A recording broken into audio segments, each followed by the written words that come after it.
아버지 하나님, 찬양도 주의 것, 감사도 주님의 것. 천지 만물이 이대로 움직여지고 있는 것을 보면서 내 아버지의 창조력의 능력이 무엇인가를 우리는 잊고 살 때가 너무 많습니다. 어린아이부터 어른애기까지 십자가를 모르는 사람이 거의 없을 정도로 십자가를 말하지만 우리 영혼 안에 나 죽어있는, 나 버려진 십자가가 없음을 고백합니다. 주님, 대전 앞에 부끄럽지 않게 주께서 만들어 놓으신 창조물 속의 영장이라고 하는데 그들 속에서 부끄럽지 않게 거룩한 주님의 생기와 생명을 받아 주님의 피조물로서의 모습을 갖추게 하시며 주님과 더불어 마음과 마음을 나눌 수 있는 인격을 허락하신 것을 감사합니다. 사순절이 많이 지나가고 있어요. 주님, 뭔가 새로운 움이 돋을 수 있도록 저희들 마음에 감격을 일으켜 주소서. 그 예수라는 그 이름 하나가 나를 새삼으로 만들어주는 좋은 시간들이 이루어지게 하옵소서. 예수님의 이름으로 기도합니다. 아멘.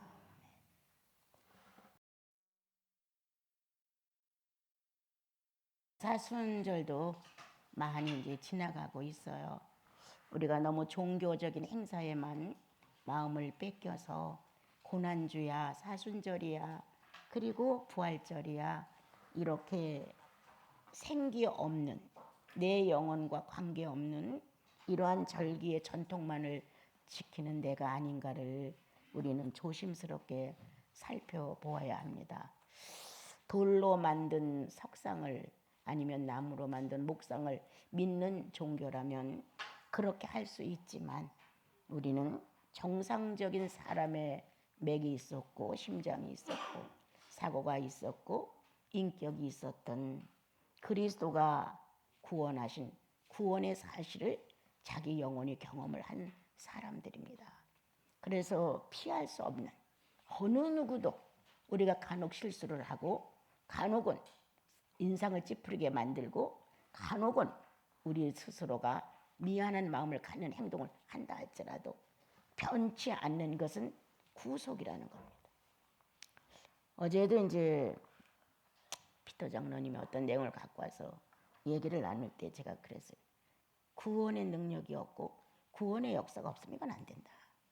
구원은 애당초부터 우리에게서 새로운 사실을 증명해 준 거거든요. 암흑에 가린 나를 광명으로 인도해 준 게 구원이었어요. 신적 존재에 대해서 황무지 같은 나를 신이라는 존재를 내가 인정하게 만들어줬어요. 이거는 누가 가르치거나 교육을 해서 된 것은 결코 아니에요. 사람이라는 근본 안에 생동감이 있는 영이 있는데 그 영이 그 소리를 들으면서 흡수해버린 거예요. 그래서 나와 여러분은 피해갈 수가 없어요. 저마다 다 똑같이 느껴지는 건 무엇이냐? 예수 그리스도가 내 구원의 주야. 내가 지금은 이렇게 미성숙해서 실수가 많아. 나 자신도 부끄러움을 알아.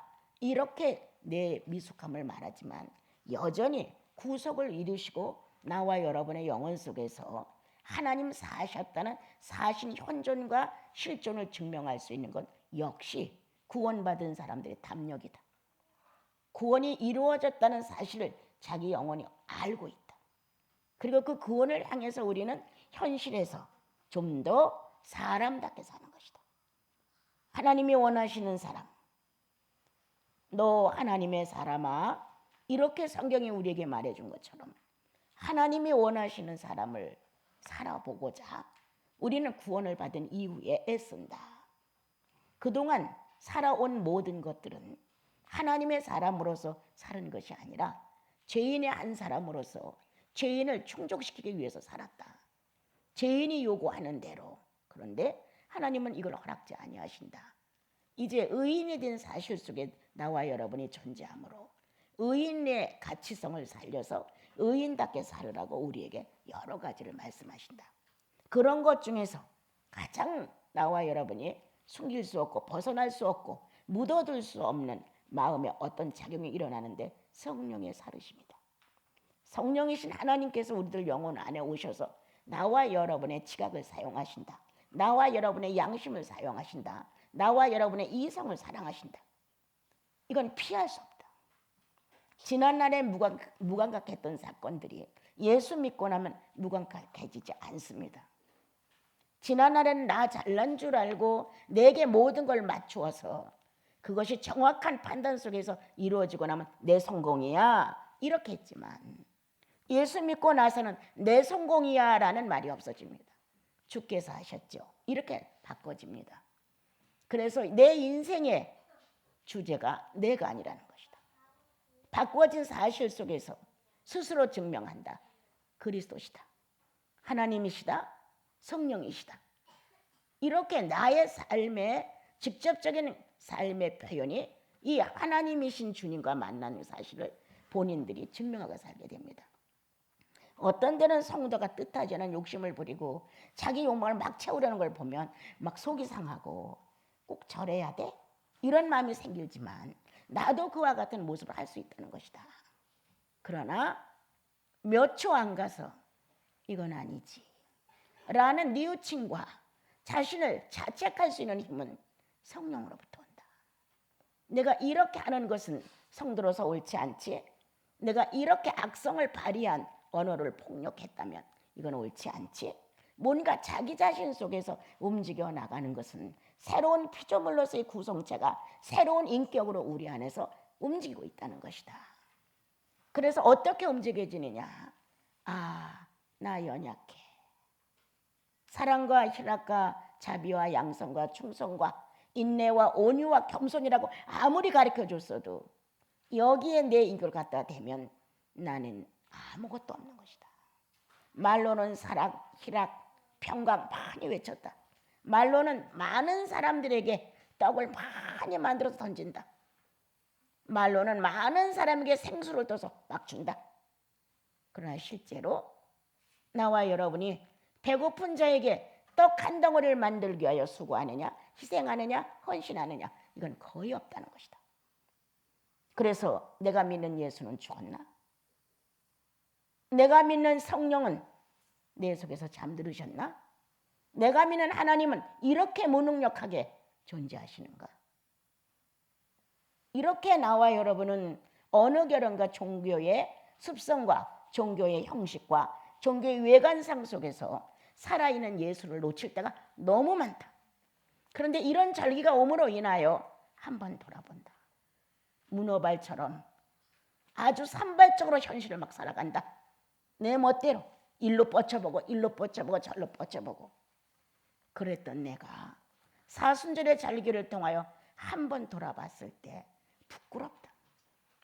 형상 없는, 내용 없는, 신앙인의 인격 없는 문어발이 되어서 현실에 필요한 대로 작은 발 내놨다가 큰 발 내놨다가 작은 거 흡수했다가 큰 거 흡수했다가 이렇게 기교를 부리며 살아가는 자기의 모습이 사순절을 통해서 드러났다 하자. 얼굴을 들 수 없을 것이다. 만약 사순절을 통해서 이와 같은 자기의 모습이 들춰지지 않았다면 사순절은 좀 죽어 있는 것인가? 목상을 믿는 데든가 이렇게 석상을 믿는 종교라면 그럴 수 있다. 호흡도 없어, 생명도 없어, 인격도 없어. 당연히 그럴 수 있다. 그러나 우리가 믿는 예수 그리스도는 그렇지 아니하시다.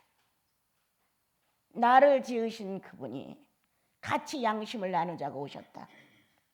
나를 만드시고 나를 낳으신 그분이 같이 이성을 사용하자고 오셨다.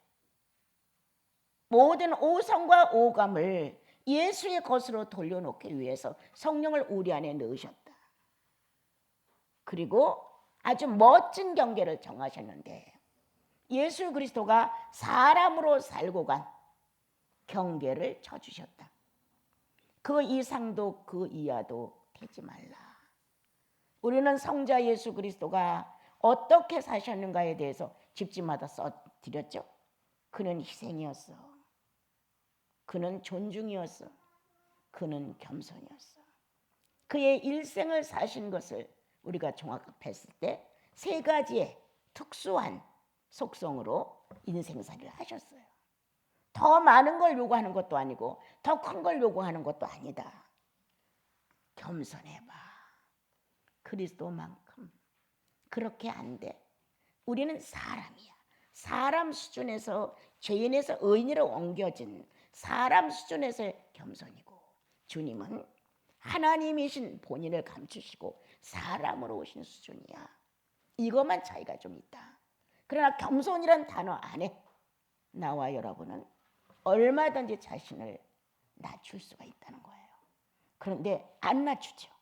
자기가 망하는 것 같고, 자기가 업신여김을 당하는 것 같고, 자기의 모든 것들이 다른 사람 속에서 아주 낮아지는 것 같아서 자존심에 서서 못하는 거죠. 그러니까 예수는 싫은 거예요. 구원은 받고 천국은 가는 건 좋은데 예수가 사신 삶의 인격은 그렇게 필요하지가 않은 것 같은 거예요. 왜 나만 겸손해야 돼? 이런 식이 되는 거예요. 왜 나만 희생해야 돼? 왜 나만 상대를 존중해야 돼? 이런 반문과 반항이라는 이 못된 불순물이 우리 영혼에서 막 꿈틀거리는 거예요. 난 거의 다 그렇다고 봐요. 그렇지만 선하신 하나님께서, 선하신 예수 그리스도가, 선하신 성령께서 우리 마음에다가 착함을 심은 원뿌리가 있다. 인류의 한 분, 예수 그리스도. 주님 한 분을 우리 안에 심으셨다. 그리고 그 예수 그리스도의 한 나무가 각자 영혼 속에서 성장하기를 주님은 주야로 성령이라는 놀라운 하나님이 에너지가 되셔서 길러주기 시작을 하셨다. 그래서 그 안에서 우리의 삶은 그리스도를 발견하는 삶이다. 기도를 하느냐? 주님이 발견돼야지. 시련을 만나서 주님이 발견되는 거야. 축복을 받아서 주님이 발견되는 거야. 우리의 삶의 의미는 이 영혼 안에 존재하시는 생명나무이신 예수 그리스도가 발견되는 것이에요. 예. 발견되는 것만큼 흡수하는 건 성령이 하시는 거예요. 그런데 우리는 발견조차 안 하죠. 세상에서 있는 나를 발견하고 싶죠. 나는 이렇게 유능한 사람, 나는 이렇게 똑똑한 사람, 나는 이렇게 영리한 사람, 나는 손해 안 보는 사람, 나는 자존심 강한 사람, 이렇게 나를 드러내고 싶어서 결코 겸손이란 단어 앞에 나를 낮출 수가 없는 거예요. 그런데 주님은 100번도 더 참으세요. 예. 나 하나를 놓고 얼마만큼 인내하시나. 죽는 순간까지 인내하시는 거예요. 예. 주님은 얼마만큼 나에 대해서 끝없는 용서와 사랑으로 찾아오시는가. 죽는 순간까지. 예. 그렇게 나와 여러분에게 한 번 심어놓은 예수의 나무를 시들게 하지 아니하신다. 성장이 멈춰진 정지 상태로 놔두지 아니하신다. 어떻게 해서라도 한 입이라도 나뭇잎이 나오게 만드신다. 한 가지라도 어떤 시련을 겪어서라도 주님 내가 잘못했어요 라는 외마디 하나를 듣고서라도 가지를 내신다. 주님 내가 딴 길로 가서 방황하고 있었어요 라는 자신이 하나님을 상대로 고백할 수 있는 낱말이 나올 때 하나의 싹은 톡 삐져나온다. 역시 네가 너를 인정할 수 있는 것은 크신 전능한 자 주님이 있기 때문이야. 나를 항복시킬 수 있는 상대자 그것은 주님뿐인 거예요. 그래서 시련이 오는 거예요. 욕심을 부려서 시련도 와요. 분량 밖의 것을 요구하기 때문에 시련이 와요. 건강도 내가 지키지 않고 분량 밖의 노동을 많이 하면 해로움이 와요.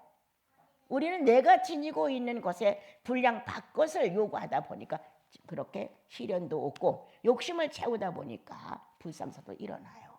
그렇지만 굳은 자가 되어서 성령을 활동시키지 않는 자, 하나의 생명을 받아 땅에 묻어놓고 없는 것처럼 무감각하게 사는 자, 주님은 실현하신다. 땅을 파, 스님을 끄집어내. 이렇게 하나님 자신에 대하여 무능해져 있고 성령을 통하여서 새로운 싹을 틔워서 예수의 나무를 성장시켜야 되는데 그것을 하지 않고 게으르고 욕심 많아서 땅에 묻어놓을 수도 있다는 거예요. 그래서 주님은 여러분들을 책망하고 어렵게 만들고 실현을 하려고 하는 게 아니라 싹을 틔기 위해서 하시는 것뿐이에요. 내가 얼마만큼 잘못해서 주님은 이렇게 할까? 어느 분이 상담을 했어요. 나는 교회밖에 몰랐어요. 이번에 어떤 분들이 왔다 가셨는데 나는 교회밖에 몰랐어요. 주일날도 나가서 예배 끝나면 전도를 열심히 했고 하나님께서 이렇게 하심으로 나는 이렇게 말한다고 사람들한테 간증했어요. 그런데 지금 나는 이렇게 되어 있어요 라고 막 울었어요. 울 일이 아니네요. 이렇게 하나님이 좋아하는, 그리스도가 좋아하시는 일이 어떤 일이냐? 주님이 좋아하는 일을 찾는 거예요. 주님이 좋아하는 일. 자, 각자의 식물력이 10가지가 있다고 봐봐요. 그럼 10가지의 식물은 다 특성이 있어요. 그 특성대로 자기를 표현하는 것이 창조주를 기쁘게 해드리는 거예요. 무화과 나무가 포도가 나무가 되려고 애를 태워서 영광이 되는 거 아니에요?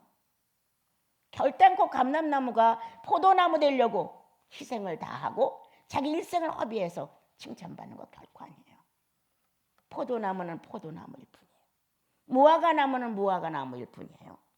감람나무는 감람나무일 뿐이에요. 사과나무는 사과나무일 뿐이에요. 자기의 본분을 찾아야죠. 자기가 어떤 사람인가? 난 무식한 사람이에요, 여러분. 난 아무것도 재주도 없어요. 여러분들의 도움이 아니면 살 수 없어요. 난 내 분량을 알아야 된다는 거예요. 내 분량을 알아야 잘난 척을 덜 하지. 내 분량을 알아야 많은 사람들의 사정 속에 나도 들어갈 수가 있지. 어려운 자, 배고픈 자, 가난한 자, 배신당한 자, 뭔가 절박한 자, 죽음 앞에 벌벌 떠는 자 얼마나 많아요, 여러분. 이렇게 나라는 한 사람은 내 사정과 내 삶의 모습 속에서 조금은 내 분량은 여기까지뿐이야. 유명도 마다한다. 할 수도 없어. 재산이 늘어난다. 그것도 감당 안 돼. 나는 돈 많이 주면 죄진되니까요. 실력 없어요. 그 돈 갖다가 예수의 몸을 위해서 반듯하게 정확하게 쓸 수 있는 실력이 없어요, 여러분. 나는. 만약 누가 나에게 10을 갖다 준다. 나는 고민할 거예요. 이거 어떡하지? 어디다 써야 되지? 쓸 데가 몰라. 내 분수는 이렇게 사는 것. 주어지는 현실을 그대로 응하는 것. 주님이 오늘에도 가자 하면 가는 것. 그냥 뭐 더 살으려고 몸부림을 칠 것이 아니라 이게 내 수명의 전부다. 끝내는 거죠. 얼마나 마음이 가볍고 얼마나 자연스럽고 사람들 앞에서 잘난 척할 필요 없고 나보다 조금 유능한 사람 앞에서 기죽을 수 전혀 없고 나보다 못난 사람 앞에서 내가 잘난 척 웃을 걸 필요도 없고 그리스도 안에서 저마다의 분량을 가지고 나는 어떤 나무야? 사과나무야? 사과나무 역할만 잘하면 돼. 나는 어떤 나무야? 무화과 나무야? 무화과 나무 역할만 하면 돼. 건방지게 자신의 무화과 나무는 본분은 잊어버리고 남의 사과나무를 탐욕하면서 사과나무에 비난하면서 사과나무에 대해서 뭔가 유혹을 느끼면서 자기의 본분을 잃어버리는, 자기 생태계를 잃어버리는 이런 모습을 많이 볼 수 있어요. 여러분, 지금은 사순절기예요. 나는 어떻게 해야 할까? 내 가슴에 예수의 나무가 하나 심어졌는데 나는 끊임없이 공급을 했을까? 에너지를. 성령이 내 마음속에서 끊임없이 활동할 수 있게끔 나는 내 자신을 주님 앞에 아름답게 표현할 수 있었을까? 사순절에 돌아봐야 할 일을 돌아보는 건 순리예요. 예수님은 마땅히 해야 할 일이에요. 이런 절기를 사람이 만들어놨어요. 결코 예수께서 40회의 사순절을 맞는 건 아니에요. 그렇지만 조금 더 자기를 각성시키고 경성해서 예수 그리스도의 발자취를 뒤따라 가고자 하는 성도들의 의도가 모아져서 사순절이 발표가 된 거예요. 그래서 전 세계가 사순절을 지키면서 자신이 살아온 날들을 돌아보는 거예요. 나 어떻게 살았나? 예수인답게 살았나? 겸손하게 살았나? 존중하며 살았나? 희생하며 살았나? 이렇게 자신을 돌아보면서 되어있지 않은 부분을 주님께 갖고 나오는 거예요. 주님, 희생이 없었습니다. 없었습니다. 고백으로 끝나면 안 돼. 희생을 할 수 있는 방법이 뭔가를 찾아봐야지. 거의 다 고백으로 끝나고 자기들은 회개한 거야. 그리고 고백을 하고 나니까 마음이 가벼워졌어. 뭔가 은혜가 들어온 것 같은 거예요. 아닙니다. 그건 기분입니다. 실컷 울고 나면 마음이 후련해지는 것처럼 무언가 한 짐을 딱 덜어서 내고 나면 가벼워진 것뿐이지. 아닙니다. 원인을 찾자.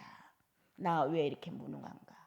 사순절기를 맞아 갖고도 예수에 대한 감각이 일어나지 않는다. 나 왜 이렇게 무능한가?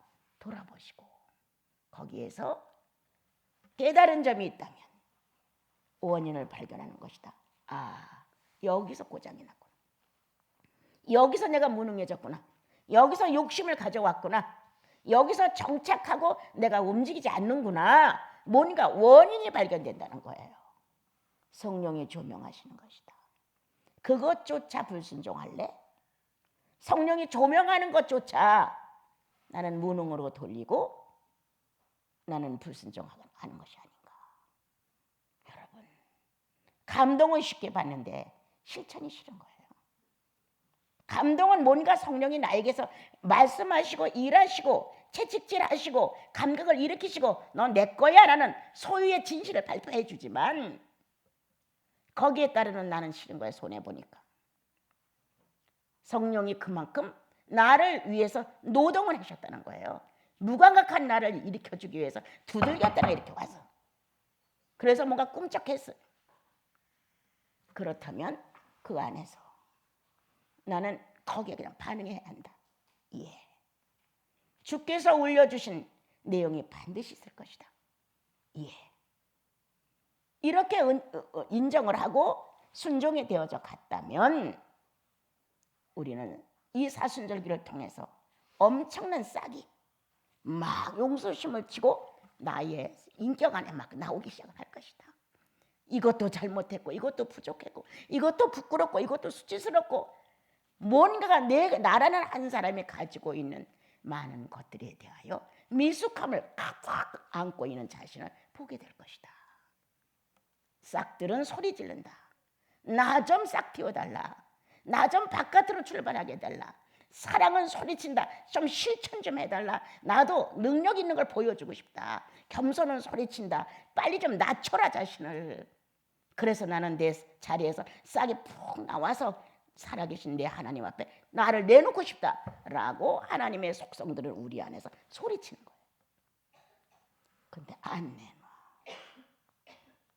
예, 여러분들의 어떤 기도 소리를 들을 때 뭔가 성령으로 내가 충만해지면 뭔가 하나님의 어떤 기식이 살아나면 뭔가 그리스도의 축복이 감동으로 오게 되면 나는 나라는 한 사람의 어느 한 점을 손해볼 수가 있어요.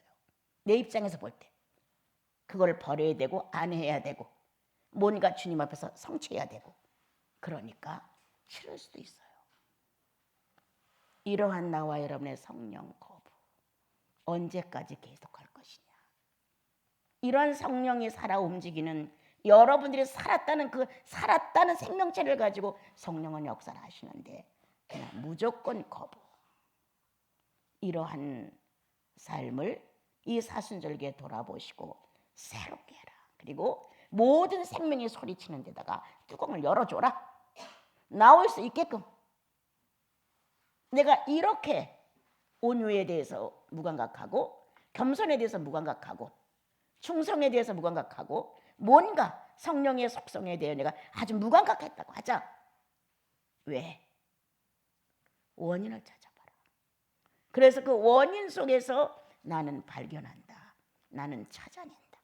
발견하고 찾아낼 수 있도록 성령은 무한대의 에너지를 가지고 나를 찾아오신다. 우리 얼마나 악한지 몰라요. 문 닫아 걸면 상대하고 싶지 않은 거예요.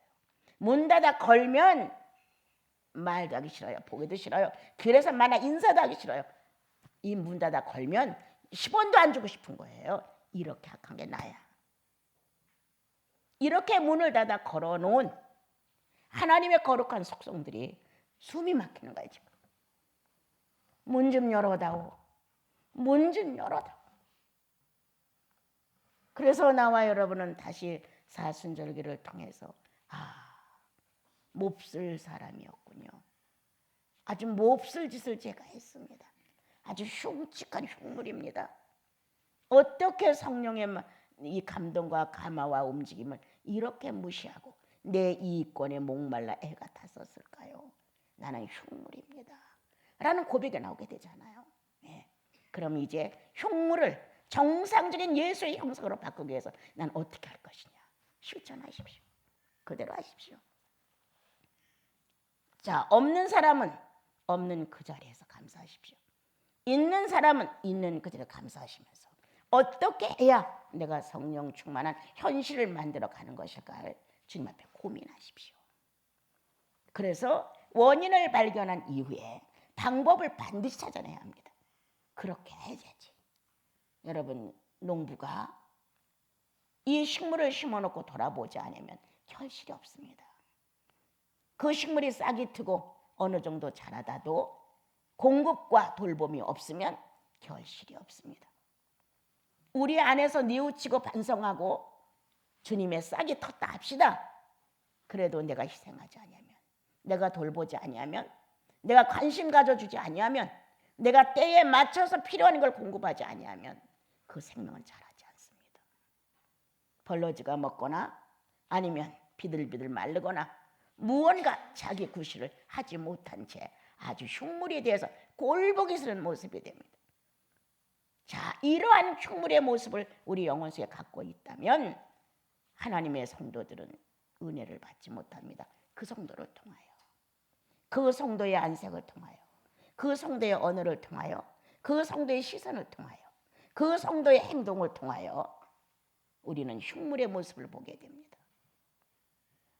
그 성도의 언행의 모든 것은 우리로 하여금 감동, 감화가 되어야 되는데 아니가 될 때가 허다합니다. 오늘 성경은 우리에게 너 하나님의 사람아, 우리에게 명칭이 붙었는데 너 하나님의 사람아, 너 성령의 사람아, 너 예수의 사람아. 어느 날은 주님이 찾아와 너 예수의 사람아 라고 부른다면 십자가에 못 박았네를 실천해라. 십자가에 못 박았네. 내가 그리스도와 함께 십자가에 못 박았네. 너 예수의 사람아 라고 성령이 여러분들 가슴속에 의미를 전달했다면 못 박지 아니한 자들이 춤을 추고 있다는 거예요. 이 못 박지 못한 자들이, 인정하지 못한 자들이 성령을 막 거부하면서 손을 뻗쳐가면서 싫다는 거예요. 어느 날 주님이 찾아오셔서 너 성령의 사람아 라고 했답시다. 그냥 성령의 사람아 해서 혼자 감동하고 도취되고 흥분하고 끝나는 것 절대 아닙니다. 왜 그렇게 부르셨을까? 너 성령의 사람아. 거기에는 아주 많은 의도가, 하나님이 나한테 말하고 싶은 내용이 꽉 차오죠. 너 성령의 사람아. 이렇게 움직여지는 어떤 의미가 나와 여러분의 영혼 속에 움직여진다면 주여 고맙습니다 이런 식으로 하고 은혜 받았다고 혼자만 흥분할 게 아니라 성령의 사람이라는 단서를 붙인 이유는 무엇이었을까? 즉시 올 수도 있지만 즉시 오지 않고 내가 그것을 찾아가야 할 때도 많습니다. 오늘 주님께서 나에게 너 성령의 사람아 이렇게 나를 호칭하셔서 부르셨는데 왜 그러셨을까? 라고 했다면 나도 나를 너 성령의 사람아 라고 불러주신 분을 찾아가야 한다. 왜 부르셨어요 주님? 왜 그런 호칭을 넣으셨어요? 왜 그런 단서로 나를 울리셨어요? 라고 찾아간다. 그리고 성령의 사람이라고 불러준 내용에 대하여 밝혀야 한다. 본인은 압니다. 왜 너 성령의 사람아 라고 불렀는지 본인은 압니다.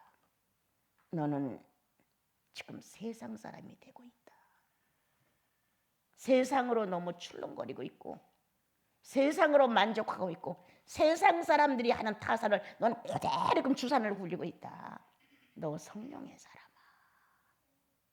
내가 세상화되어 갈 때 무언가 하나님의 거룩성을 상실해 갈 때 살아 움직이는 그 약동적이고 태동적인 생명의 역사가 점점 식어갈 때 너 성령의 사람아,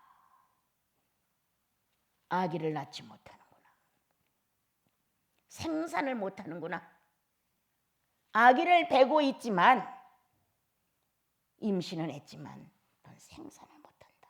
많이 들었고 많이 알고 많은 감동을 받았지만 너는 산출하지 않아.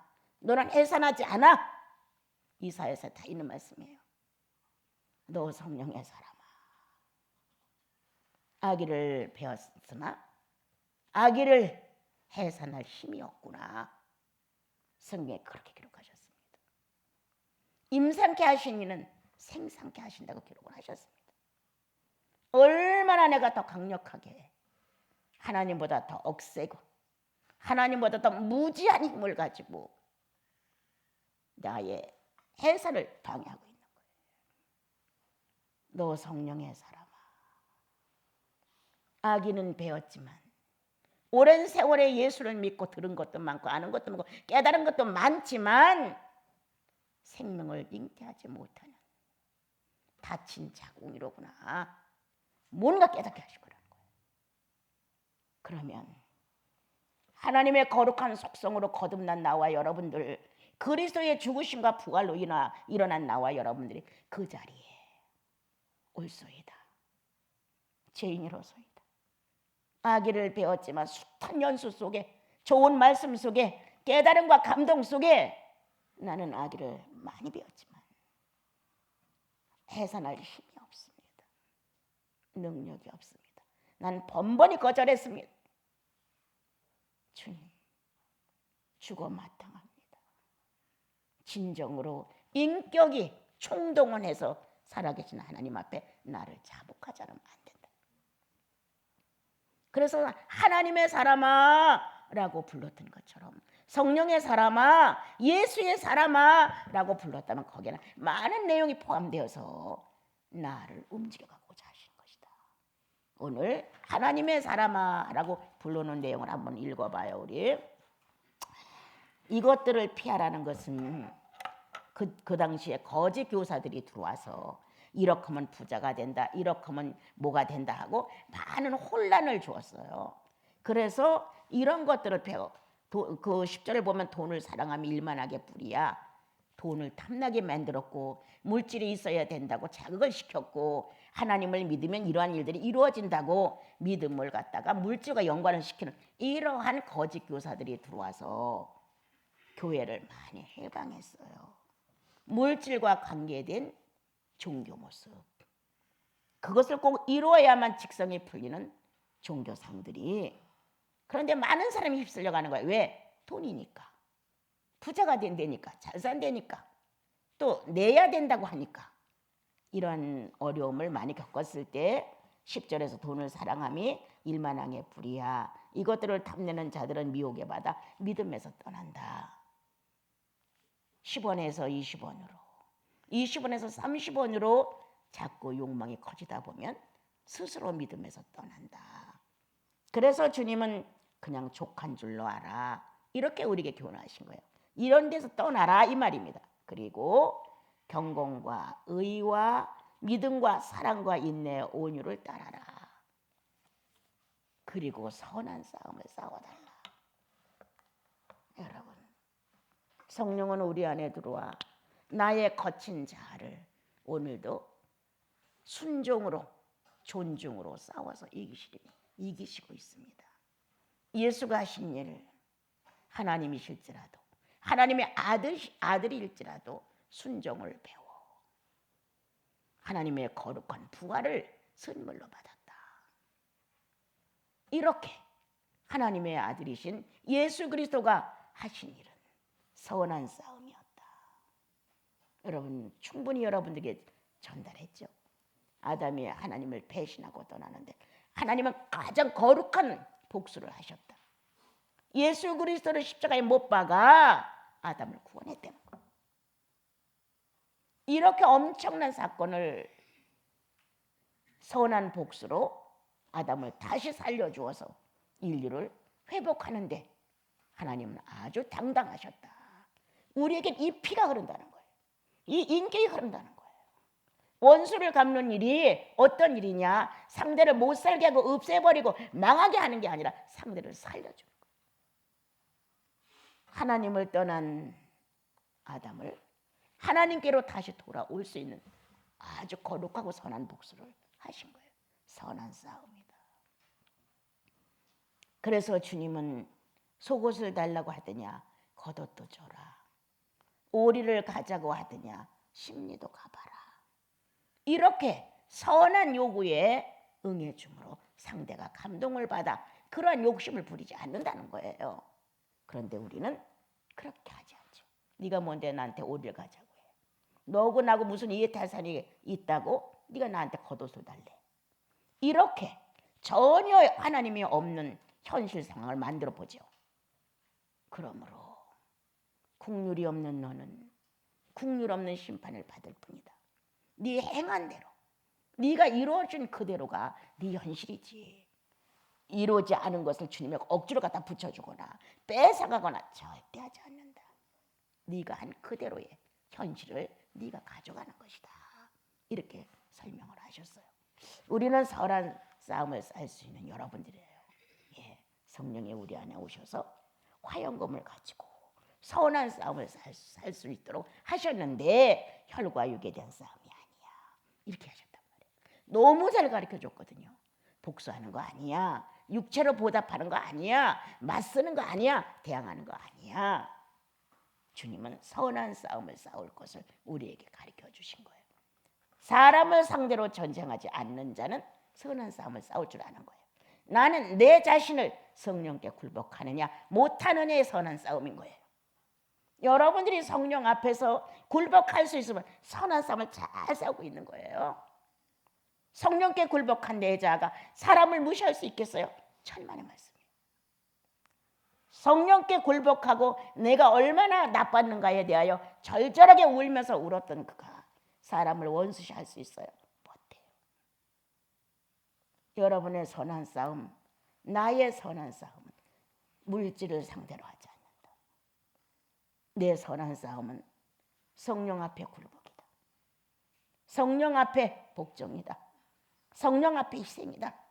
성령 앞에 예, 하나님은 나보다 크십니다라는 존중이다. 이렇게 하면 우리는 선한 싸움을 잘 싸우고 있는 거다. 주님 그렇죠. 네, 지난 날에는 제가 그거에 대해서 알지 못했어요. 그런데 지금은 뭔가 그거에 대해서 어렴풋이나마 감각이 와요. 주님 나 그렇게 할게요. 이렇게 선한 싸움. 아버지 어떻게 하는 게 주님을 기쁘게 해드린지 내가 지식이 없어요. 주님을 기쁘게 해드릴 수 있는 지식을 저에게 전달해 주세요. 얼마나 멋있는 선한 싸움. 주께서 나에게 오셔서 어떤 내용을 서로 얘기했을 때 내 뜻대로 하지 마세요. 아버지 뜻대로 하세요. 이렇게 내놓을 수 있는 선한 싸움. 예수가 하고 가신 싸움. 예수 그리스도가 천천만만의 죄인들이 예수를 향해 달려들었어요. 못 박으십시오. 못 박으십시오. 라고 소리쳤을 때도 그는 잠잠한 양같이 입을 열지 아니하였도다. 억울한 누명을 씌워서 그 사람 많은 앞에서 수치를 드러내고 최악의 죄인처럼 그렇게 하는데 더군다나 자기의 백성 유대 백성의 여호와를 믿는 유대 백성이 제사장들이 있는 유대 백성이 율법이 있는 유대 백성이 나사렛 예수를 못 박으라고 소리쳐줬다. 그는 저들이 알지 못해서 그러합니다. 저들에게 죄를 돌리지 마옵소서. 선한 싸움. 나와 여러분은 그리스도가 살고 가신 싸움이다. 거기에 그냥 굴복만 하면 된다. 예, 맞습니다고 인정만 하시면 돼요. 그리고 그렇게 가는 거예요. 네, 주님이 그렇게 하셨으니까 저는 작으니까 주님이 열이라면 난 하나니까 하나만큼에서 선한 싸움을 싸울래요. 주님 나를 그대로 내놓을래요. 주님은 열에서 열을 다 하셨지만 주님 나는 열에서 2개를 해요. 이렇게 내 수준에 맞는 내 선한 싸움. 열인데 하나도 안 하는 건 반역이에요. 그러나 하나라도 2개라도 그렇게 하옵소서. 3개라도 예수께서 그렇게 하시매 나도 그렇게 합니다. 이렇게 할 수 있는 예수 그리스도가 이 세상에 오셔서 가장 선한 싸움을 멋지게 싸웠는데 유대인을 상대로 싸웠냐? 아담을 상대로 왜 싸웠냐? 사람을 상대로 싸웠냐? 명예나 돈과 권력을 상대로 싸웠냐? 아닙니다. 자기 아버지 인정하는 선한 싸움을 싸웠습니다. 내 뜻대로 마옵시고 아버지 뜻대로. 아버지를 인정해드리는 하나님을 인정해드리는 최고의 선한 싸움을 예수께서 하셨습니다. 너 하나님의 사람아, 너 예수의 사람아, 너 성령의 사람아. 예수가 싸우고 가신 선한 싸움을 본받아 거룩한 유전자를 마음껏 활용해라.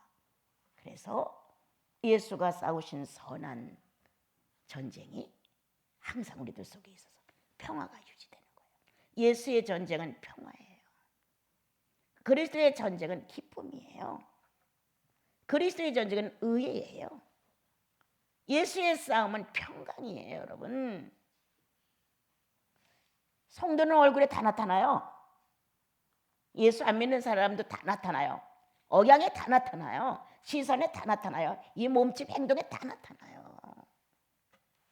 오늘 하나님의 사람은 바울은 제자에게 너 하나님의 사람아, 다정하고 온유하고 정의겨운 음성으로 이렇게 해야 된다.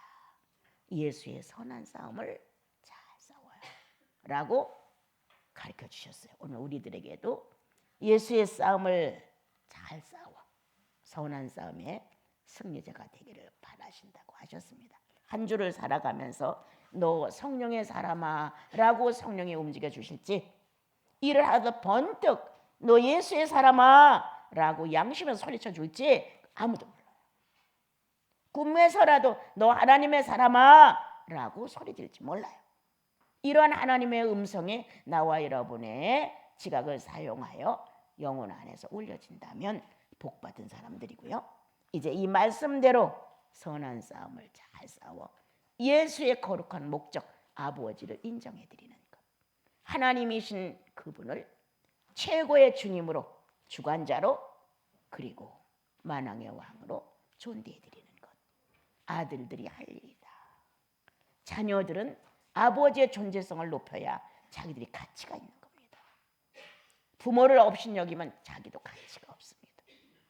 오늘 예수 그리스도는 본인의 아버지 하나님을 그토록 나는 없어도 괜찮으니까 당신 뜻을 세우십시오 라고 선한 싸움의 승리자가 되셨습니다. 우리도 한 주를 살아가며 사순절 속에서 선한 싸움의 선구자이시고 왕이신 그리스도를 본받아 선한 싸움을 멋있게 한번 싸워봅시다.